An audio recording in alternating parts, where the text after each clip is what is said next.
Assalamualaikum warahmatullahi wabarakatuh, sahabat Ikra Medical Podcast. Kembali lagi di Ikra Medical Podcast bersama saya Sofia. Pada hari ini kita akan membahas mengenai climate change dan dampaknya untuk kesehatan, untuk memahami keterkaitan antara perubahan iklim dan kesehatan. Untuk membahas materi ini, kita sudah kedatangan dua narasumber yang sangat luar biasa. Ada Dr. Srius Nisa Indasari atau Dr. Ita, yang merupakan dosen Departemen Ilmu Kesehatan Masyarakat FK 4 dengan fokus kesehatan lingkungan dan kesehatan kerja ya.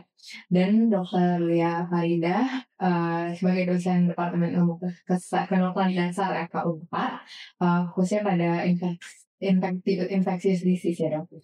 Nah mungkin parasitologi dan infectious disease. Nah mungkin dari Dr. Ita dan Dr. Lia boleh diceritakan terlebih dahulu untuk aktivitas dan kesibukan pada saat ini apa saja dok?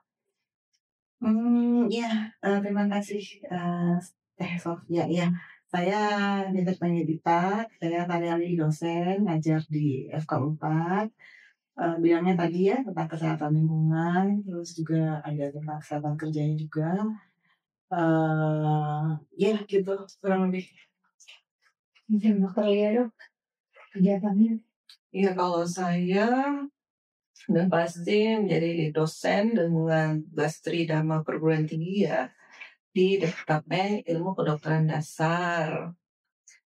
Fokusnya karena kita dosen-dosen harus ada fokus sesuai dengan permintaan pemerintah. Fokusnya itu ke arah parasitologi dan climate change. Saat ini selain mengerjakan Tridharma Perguruan Tinggi, aktif juga dalam beberapa kegiatan seperti menjadi konsultan untuk beberapa kementerian. Salah satunya adalah untuk Kemenkes terkait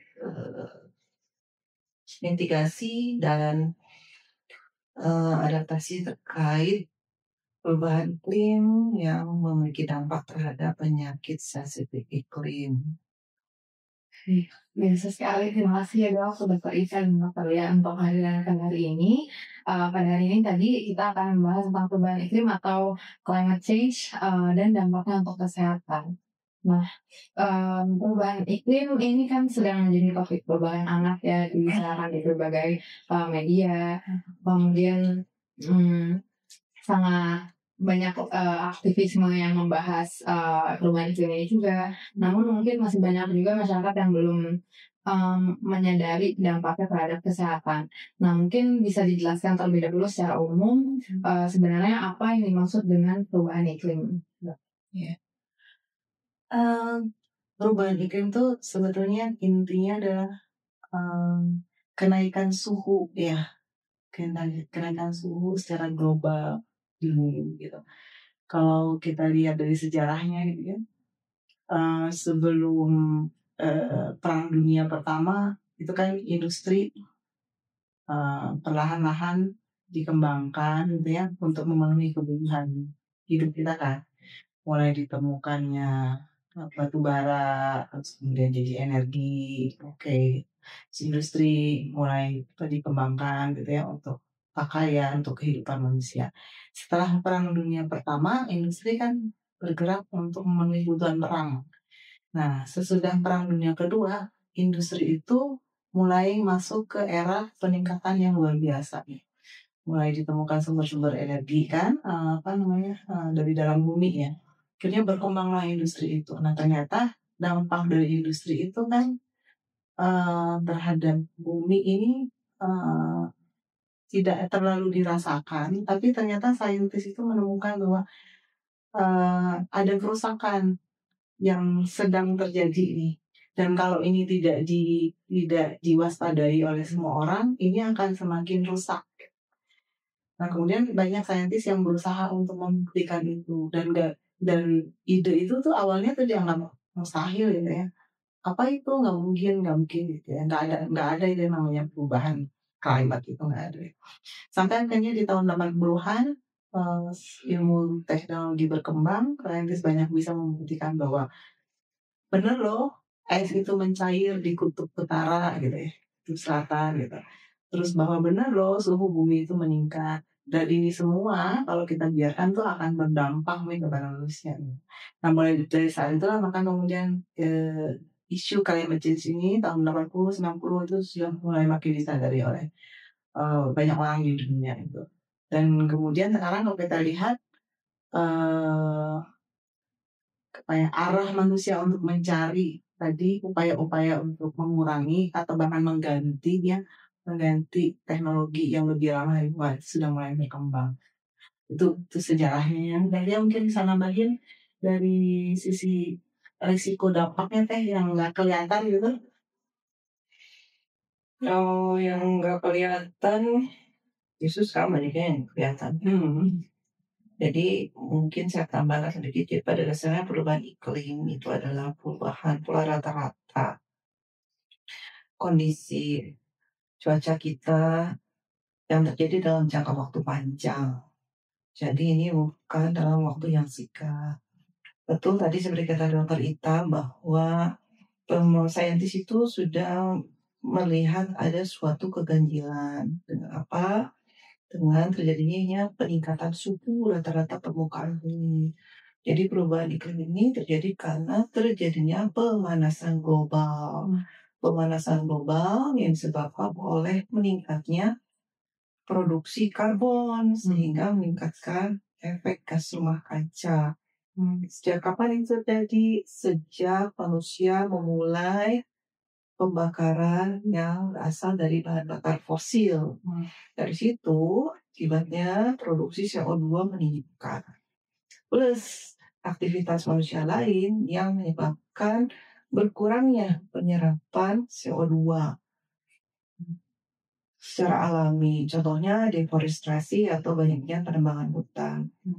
Akibat banyaknya CO2, kemudian menyerapnya juga kurang, sehingga tidak seimbang kan di permukaan bumi ini, muncullah efek gas rumah kaca. Efek gas rumah kaca itu menyebabkan panas matahari yang sampai ke bumi itu tidak bisa keluar lagi. Jadi dia terperangkap di permukaan bumi. Akibatnya terjadi peningkatan rata-rata suhu permukaan bumi. Itu yang dinamakan dengan global warming. Dari awal manusia aktivitas industri sampai saat ini, para saintis perkirakan kenaikan suhu itu sudah terjadi secara global 1 derajat. Cuman satu derajat ya. Tapi itu saja sudah menyebabkan pengenceran es di kutub, gletser di kutub. Akibatnya permukaan laut meningkat. Semuanya menjadi kacau. Bagaimana dampaknya terhadap kesehatan? Ada yang berdampak langsung, ada juga berdampak tidak langsung. Jadi kesehatan selalu menjadi hilir dari semua akibat tindakan manusia. Mungkin Dok, bagaimana sih tren perubahan iklim yang saat ini sedang terjadi di Indonesia? Di Indonesia ya, saya pengen cerita ini dulu. Tadi nyambung Teh Lia, bagaimana saintis itu membuktikan pencairan es ya. Awal-awalnya tuh orang waktu cerita es di kutub utara itu banyak yang mencair, itu banyak yang nggak percaya gitu. Nah, kalau sekarang kan enak ya, dengan adanya teknologi, bisa difoto dari udara, itu bisa kelihatan kan. Dulunya segini, sekarang tinggal segini. Nah, dulu itu pernah di tahun 60-an ya, itu ada jurnalis Nat Geo itu, dia sampai rela gitu, pasang kamera di kutub itu untuk mengambil momen ketika gletser itu mencair gitu. Jadi dia pasang di situ sampai berhari-hari berminggu-minggu, ketika benar tuh ada momen itu baru kemudian orang percaya, oh iya benar ternyata gitu. Terus tadi yang teori CO2 itu kan trennya di udara ya. Tapi CO2 itu juga ketika dia di dalam air itu dia jadi kayak bukti bahwa CO2 itu ada gitu. Nah itu para peneliti itu sampai menggali ke dalam bongkahan es itu melihat berapa kadar CO2, dan peningkatan kadar CO2 dari tahun ke tahun itu bisa menjadi bukti bahwa memang CO2 itu ada dan semakin lama semakin banyak gitu. Nah, kalau untuk Indonesia nggak kerasa sih ya, tapi karena kita kan negara tropis ya Teria ya, jadi nggak terlalu kerasa hangatnya gitu. Cuman mungkin yang sekarang kerasa perubahan atau ketidakcocokan lagi pola musim gitu ya, yang harusnya hujan menjadi panas, yang harusnya panas kok tiba-tiba hujan gitu. Itu yang paling kerasa ya, dan di masa yang akan datang semua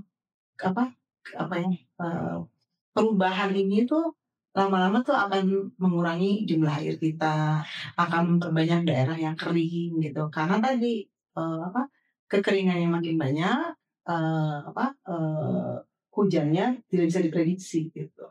Itu salah satunya ya. Nah, nanti tadi mungkin bisa cerita kalau kakao gitu dampaknya terhadap apa aja tuh teh? Terhadap agent sensitive disease ya, agent virus, bakteri gitu ya, atau mungkin parasit itu nanti bagaimana dampaknya teh ya, lebih banyak bisa cerita. Gitu. Jadi kalau untuk di Indonesia sendiri memang terasa ya, karena musimnya awalnya kita bisa prediksi kapan hujan kapan panas. Kalau sekarang misalnya bulan September itu biasanya harusnya ada hujan langsung sih Pak. Iya.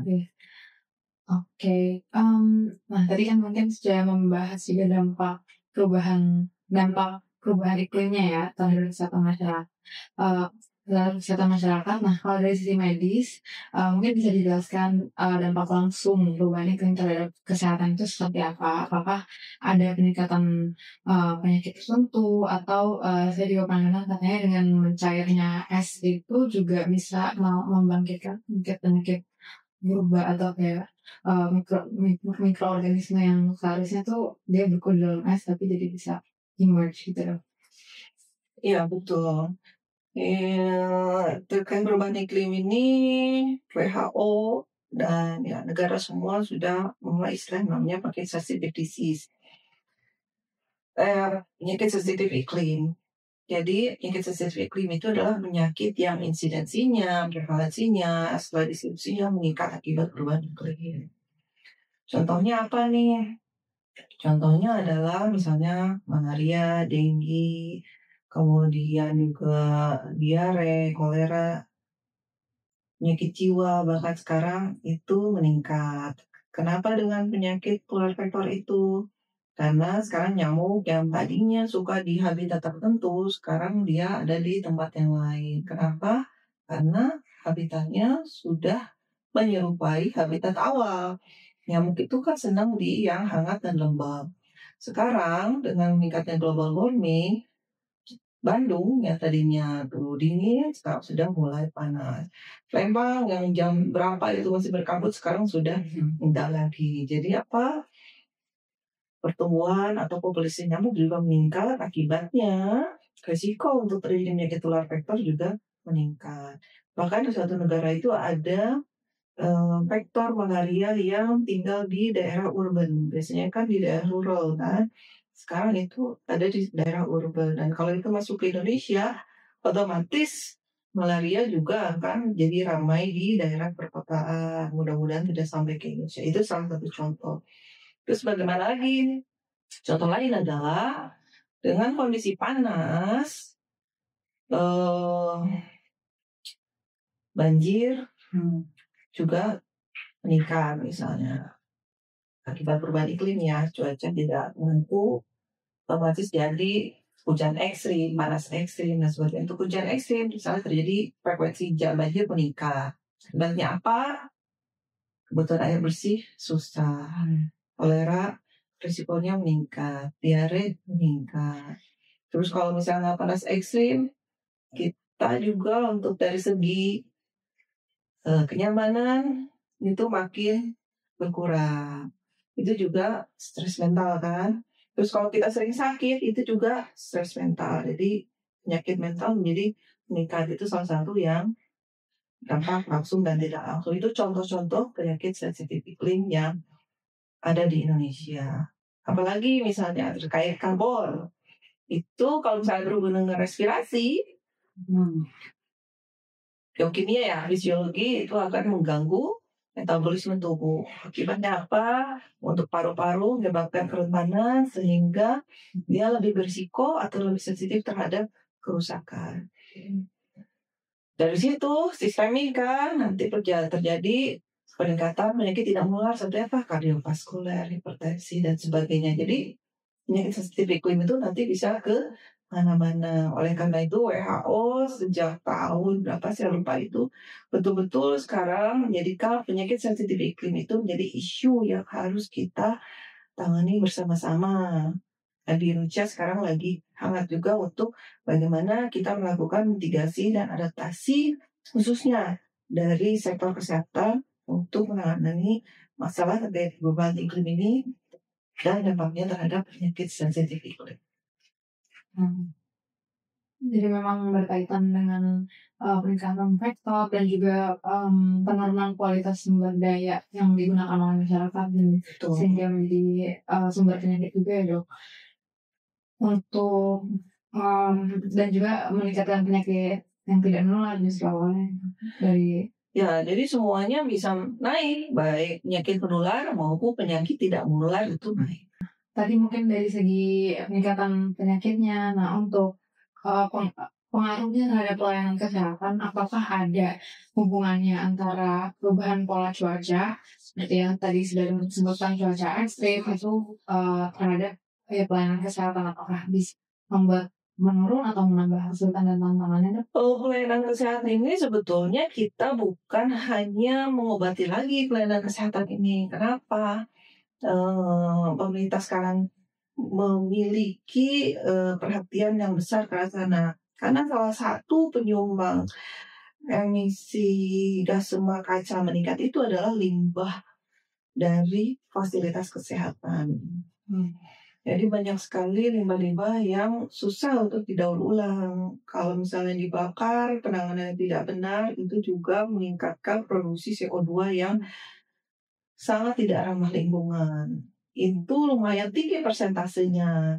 Jadi oleh karena itu sekarang dunia berharap ke arah kesehatan pun itu ada nantinya green hospital, green laboratory, green technology gitu. Bagaimana fasilitas kesehatan bisa melakukan adaptasi terhadap kondisi yang ada. Contohnya, bagaimana caranya kita mengurangi penggunaan listrik yang berlebihan di fasilitas kesehatan. Bagaimana caranya kita mengolah limbah di fasilitas kesehatan yang ramah lingkungan. Bagaimana caranya kita mengubah plastik-plastik yang biasa dipakai oleh fasilitas kesehatan menjadi plastik-plastik yang ramah lingkungan. Itu kan dari yang plastik biohazard yang kuning-kuning itu lumayan kan. Nah, kalau misalnya itu bisa dirubah menjadi plastik yang biodegradable gitu, itu lumayan. Berapa juta itu bisa kita kurangi gitu produksi CO2-nya. Terus suntikan, apalagi tuh tadi kita bilang tabung infus. Soal infus itu plastik semua. Kalau misalnya kita punya inovasi mengubah itu menjadi sesuatu yang bisa ramah lingkungan, itu sangat bagus untuk diimplementasikan untuk anak cucu kita. Kenapa? Karena kita tinggal di bumi yang hanya satu. Kalau bukan kita yang mau merubah, siapa lagi? Jadi bukan hanya dalam menanganinya. Kalau untuk masalah menangani, itu pasti pemerintah sudah paham lah, kuratif. Otomatis alokasinya misalnya untuk kasus ini akan meningkat, maka harus siapkan. Tapi ya, itu mah ujung-ujungnya terkait budget pemerintah ya. Ada tambahan tidak? Kalau kita bicara pelayanan kesehatan ya, kan tadi kita bicara dampak tidak langsungnya juga ya.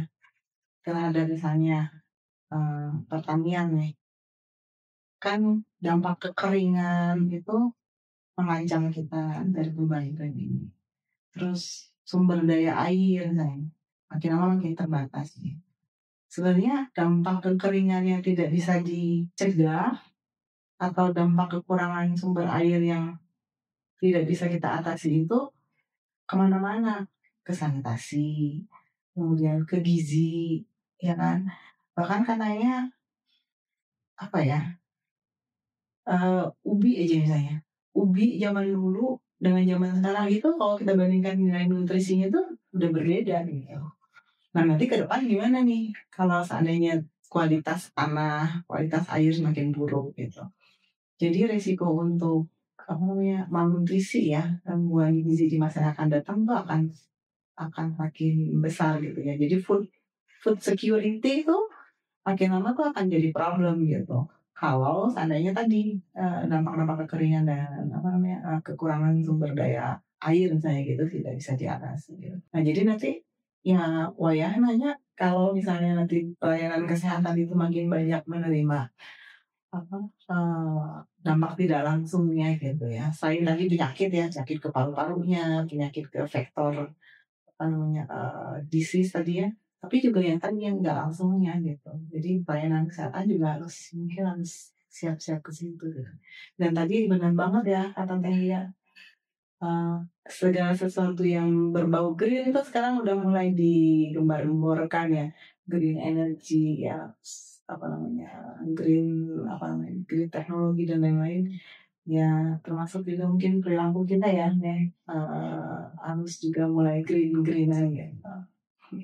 Jadi memang luas ya dampaknya ke pelayanan kesehatan itu, baik dari pelayanan penyakitnya, kemudian juga fokus kita menyediakan pelayanan kesehatan tapi tetap memperhatikan perubahan iklim ini seperti itu. Kalau di Indonesia sendiri, apakah tadi itu menarik yang ada perubahan nilai nutrisi dari produk pertanian pada zaman dulu dan zaman sekarang itu, apakah memang ada dok contohnya di Indonesia atau Amerika mungkin? Kalau penelitiannya sih di kita kayaknya belum banyak ya yang ke arah sana. Kalau misalnya di negara lain tuh kayak Jepang tuh mereka udah waspada banget gitu ya dengan yang gitu. Apalagi mereka termasuk negara yang sangat terancam terhadap perubahan iklim ini. Kalau Indonesia sih kayaknya belum banyak deh yang ngulik gitu. Cuman ya itu kewaspadaannya itu udah mulai harus kita bangun gitu, karena kalau Indonesia tuh kan negaranya tuh luas ya, kepulauan gitu ya, terus dengan segala macam risiko-risiko bencana alamnya itu harusnya udah mulai ngebuka kewaspadaannya. Tapi sebenarnya ya, pemerintah tuh udah aware sebetulnya ya. Dalam arti udah lama tuh pemerintah tuh udah menyiapkan rencana untuk misalnya mencegah kekeringan tadi ya.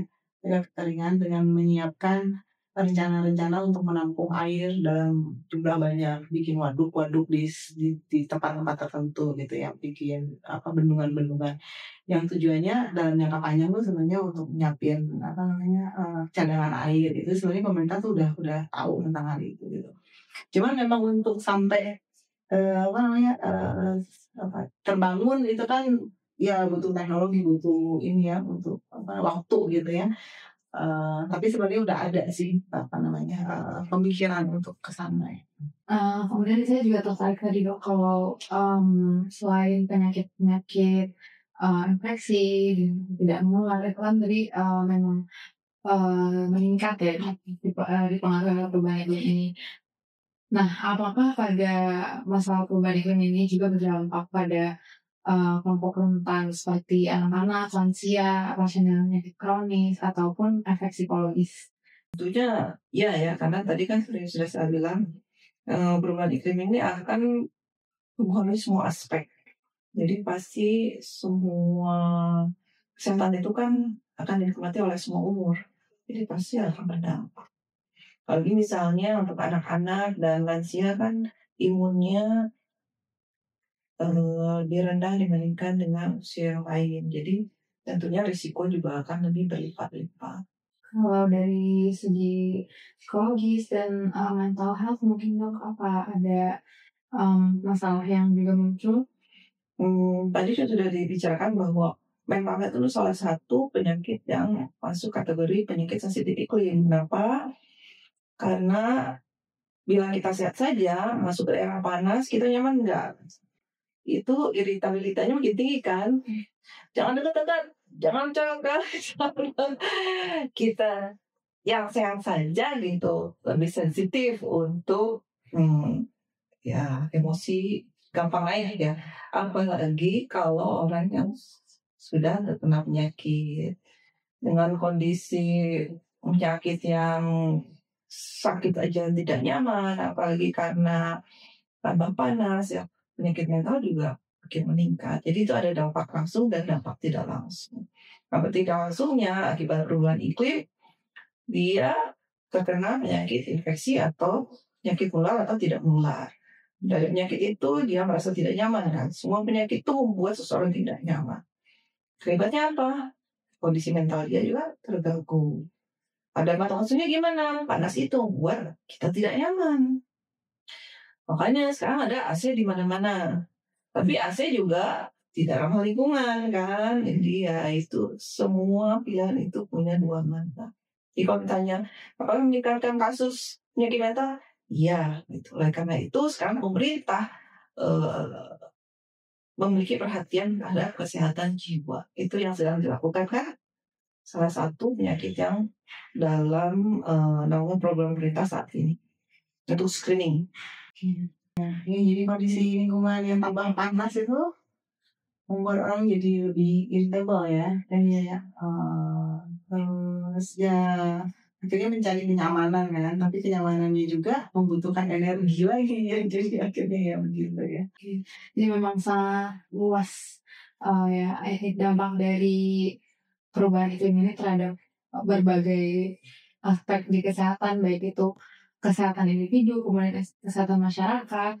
Nah, apa saja langkah konkret yang mungkin bisa dilakukan oleh tenaga medis untuk bersiap menghadapi dampak perubahan iklim ini terhadap pasien ataupun dalam ranah kesehatan masyarakat? Dok, apakah ada pendekatan preventif atau edukatif yang harus mulai diterapkan puskesmas dan fasilitas kesehatan lain? Ya. Ya, pemerintah ini memiliki program namanya Desa Sehat Iklim. Jadi fasilitas kesehatan atau dinas kesehatan ini memiliki peran untuk mendukung terjadinya desa sehat iklim itu. Mungkin untuk untuk awal belum semua desa dapat mengimplementasikannya. Jadi bertahap ya, bertahap. Tapi intinya adalah kita bersama-sama dari segi aspek tenaga medis sendiri, mereka harus memiliki keinginan untuk mengurangi produksi gas rumah kaca. Caranya bagaimana? Ya tadi, kurangi semua hal-hal yang bisa menghasilkan produksi CO2. Contohnya, hemat listrik, hemat energi. Bagaimana caranya? Ya, kita buat bangunan yang banyak jendelanya. Jadi, lebih banyak cahaya alami yang masuk. Kalau misalnya belum dibangun atau mau bangun. Bagaimana kalau sudah membangun? Ya bagaimana kita caranya mengefisiensikan penggunaan listrik. Kemudian apalagi ya penanganan sampah yang bagus, limbah dari Fasiankesnya yang bagus untuk seluruh Fasiankes itu dari preventif. Kemudian untuk kuratif dan promotifnya bagaimana? Kita lihat trennya nih. Tren untuk kesehatan di setiap puskesmas atau setiap wilayah Fasiankes itu pasti berbeda-beda. Setiap desa pasti memiliki masalah yang berbeda-beda. Jadi kalau kami pada saat kumpul-kumpul misalnya dengan dinas kesehatan atau pihak manapun selalu bilang bahwa buat prioritas masalah. Karena apa? Karena kita tidak mungkin membereskan semua masalah. Jadi resource yang ada itu buat perencanaan yang baik supaya bisa menangani masalah itu secara bertahap dan tuntas satu persatu. Jadi kalau misalnya di satu daerah dia banyak penyakit tular vektornya, maka kita harus siapkan semua hal dari segi pencegahan, pengobatan, dan promotif ke depannya termasuk edukasi bagaimana caranya supaya penyakit tular vektor itu menurun. Misal di daerah lain penyakit respirasinya banyak, maka resourcesnya juga tingkatkan ke arah sana untuk perencanaan ke depannya. Jadi satu persatu itu kita bereskan karena nggak mungkin semua program itu dibereskan dengan sumber daya yang ada, baik itu dana maupun non dana. Ya, jadi climate change ini kan sudah terjadi ya, terus terjadi. Walaupun kita sudah mulai tahu nih, udah mulai aware gitu ya, tapi kan kerusakannya tuh tetap berjalan gitu. Jadi buat pelayanan kesehatan tuh pertama dia harus mitigasi ya teh, mitigasi di tempat dia aja sendiri gitu, di wilayah kerjanya ya mitigasi. Ini potensi-potensinya apa nih? Potensi dampaknya apa? Terus tangani aja dulu yang bisa ditangani gitu. Karena kan memang apa namanya climate change ini terjadinya mah global ya. Jadinya global, tapi dampaknya terhadap wilayah-wilayah itu akan berbeda-beda sesuai dengan potensi di daerahnya masing-masing. Ya, mungkin itu ya kalian teh kalau misalnya apapun yang bisa dilaksanakan, ya kembali lagi ya segala upaya untuk mengurangi karbon tadi itu gimana caranya gitu ya. Walaupun hal kecil gitu, tapi kalau misalnya udah mulai kita upayakan gitu walaupun sedikit, pasti sebetulnya itu berdampak gitu. Asal konsisten ya. Ya, kalau mitigasi ini kita perlu memiliki persepsi yang sama dulu. Kalau mitigasi terkait perubahan iklim di sini adalah kita mendeteksi semua hal yang bisa menghasilkan CO2. Cari gitu di wilayah kita itu apa aja mitigasinya. Itu mitigasi terkait polusi udaranya. Kemudian mitigasi untuk kesehatannya, penyakit sensitif iklimnya itu beda lagi. Dan adaptasinya juga berbeda-beda. Jadi itu disesuaikan dengan kondisi dan kemampuan masing-masing. Itulah yang nanti diharapkan muncul perencanaan yang baik dari semua instansi teknis. Jadi sebetulnya bukan hanya kesehatan, karena ini adalah isu yang harus diantisipasi oleh semua pihak. Oke, baik. Terima kasih banyak, Dok. Ini sangat bermanfaat ya yang sudah disampaikan oleh Dr. Ika dan Dr. Lia dari sejarah perubahan iklim itu sendiri, kemudian dampak langsung dan tidak langsung ke dalam aspek kesehatan, termasuk ke dampak psikologisnya juga.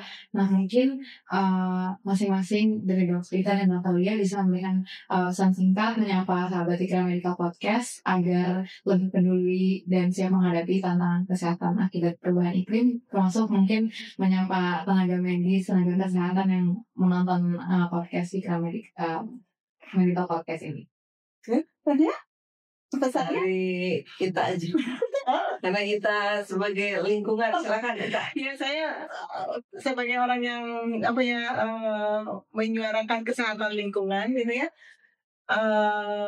Marilah kita sama-sama gitu ya menyayangi bumi kita ini gitu, karena apa yang kita lakukan sekarang dampaknya tuh ke generasi yang akan datang gitu, dan tidak akan ada yang berubah kalau kita tidak memulainya gitu. Jadi sekecil apapun upaya mengurangi karbon tadi dampaknya gitu, walaupun kecil, walaupun sepele, tapi kalau kita lakukan bersama-sama, kita lakukan terus-menerus, insya Allah akan berdampak secara luas gitu.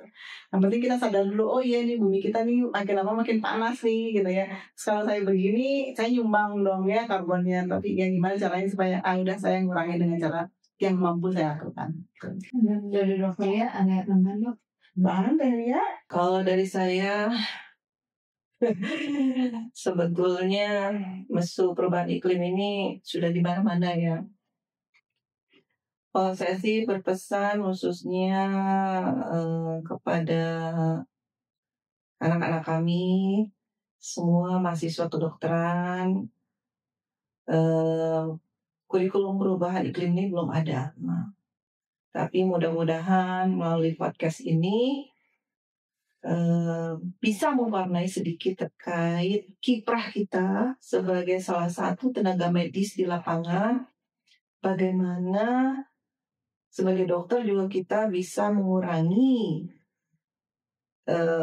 emisi gas karbon ini sehingga pemanasan global bisa kita cegah supaya tidak bertambah suhunya. itu di Fasiankes. Kalau di rumah juga ya mudah-mudahan terbawa sampai ke rumah. Bagaimana caranya kita membuat tindakan-tindakan setidaknya di rumah sendiri untuk mengurangi emisi gas rumah kaca. Alhamdulillah kalau misalnya kita sebagai orang yang relatif memiliki ilmu lebih, bisa juga mempengaruhi orang-orang di sekitar supaya semuanya paham dan mau berubah untuk bumi menjadi lebih baik lagi. Terima kasih. Oke, baik. Terima kasih banyak Dr. Itan, Dr. Lia atas waktu dan juga sharing materi yang berkaitan dengan perubahan iklim ini. Sangat bermanfaat dan semoga bisa menjadi take home message bagi saya dan juga bagi sahabat Ikra Medical Podcast. Saya ucapkan terima kasih sekali lagi dan terima kasih untuk sahabat Ikra Medical Podcast yang sudah menonton podcast ini. Assalamualaikum warahmatullahi wabarakatuh.